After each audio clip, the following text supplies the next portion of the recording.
ಜಗತ್ತಿನ ಇತಿಹಾಸದಲ್ಲಿ ಯಾವ ಕಾಲದಲ್ಲಿ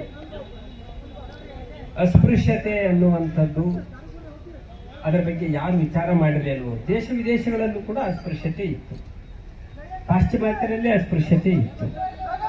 ಅಂಥ ಕಾಲದಲ್ಲಿ ಮೊಟ್ಟ ಮೊದಲು ಅಸ್ಪೃಶ್ಯತೆ ಹೋಗಬೇಕು ಅಂತೇಳಿ ಹೇಳಿದಂತಹ ಶ್ರೇಷ್ಠ ಮಾನವತಾವಾದಿ ಶ್ರೇಷ್ಠರು ಬಸವಣ್ಣನವರು. ಮೊದಲನೇ ಅವರು ಒಂದೇ ವಿಚಾರ ಮಾಡಲಿಲ್ಲ, ಅರ್ಥವ್ಯವಸ್ಥೆ ಬಗ್ಗೆ ವಿಚಾರ ಮಾಡ್ತಾರೆ, ಸಾಮಾಜಿಕ ವ್ಯವಸ್ಥೆ ಬಗ್ಗೆ ವಿಚಾರ ಮಾಡ್ತಾರೆ, ವರ್ಗ ವ್ಯವಸ್ಥೆ ಒಳ್ಳೆಯದಲ್ಲ ಅಂತ ಹೇಳ್ತಾರೆ, ವರ್ಣ ವ್ಯವಸ್ಥೆ ಒಳ್ಳೆಯದಲ್ಲ ಅಂತ ಹೇಳ್ತಾರೆ, ಲಿಂಗ ವ್ಯವಸ್ಥೆ ಒಳ್ಳೆಯದಲ್ಲ ಅಂತ ಹೇಳ್ತಾರೆ.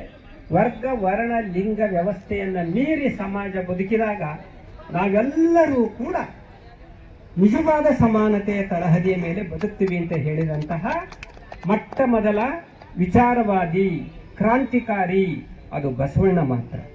ಇಂತಹ ಬಸವಣ್ಣನವರು ನಿಜವಾಗ್ಲೂ ಕೂಡ ನಮ್ಮೆಲ್ಲರಿಗೂ ಕೂಡ ಆದರ್ಶ ಆಗಿದ್ದಾರೆ.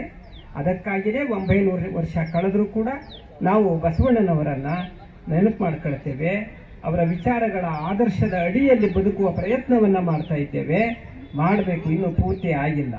ಆದ್ದರಿಂದ ನಾವೆಲ್ಲರೂ ಅದಕ್ಕೆ ಪ್ರಯತ್ನಿಸಿ ನಾವೆಲ್ಲರೂ ಕೂಡ ಬಸವಣ್ಣ ಹೇಳಿದ ತತ್ವ ಆದರ್ಶಗಳನ್ನು ಬದುಕಿನಲ್ಲಿ ಅಳವಡಿಸಿಕೊಳ್ಳುವ ಪ್ರಯತ್ನ ಮಾಡಬೇಕು ಅಂತ ಹೇಳ್ತಾ, ಬಸವಾದಿ ಶರಣರು ಎಲ್ಲ ಶರಣರು ಅವರು ಇವರು ಅಂತ ಹೇಳೋದಿಲ್ಲ, ಎಲ್ಲ ಶರಣರು ಅಂತ ಹೇಳಿದಾಗ ಅಲ್ಲಿ ಎಲ್ಲ ವರ್ಗದ ಎಲ್ಲ ಅಸ್ಪೃಶ್ಯರು ಇರಲಿ ಅಂತ ಹಾರೈಸಿ.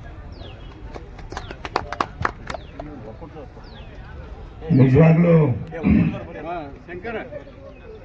ಸ್ವಾಮೀಜಿ ಅವರ ಮತ್ತೊಬ್ಬರು ಎಲ್ಲ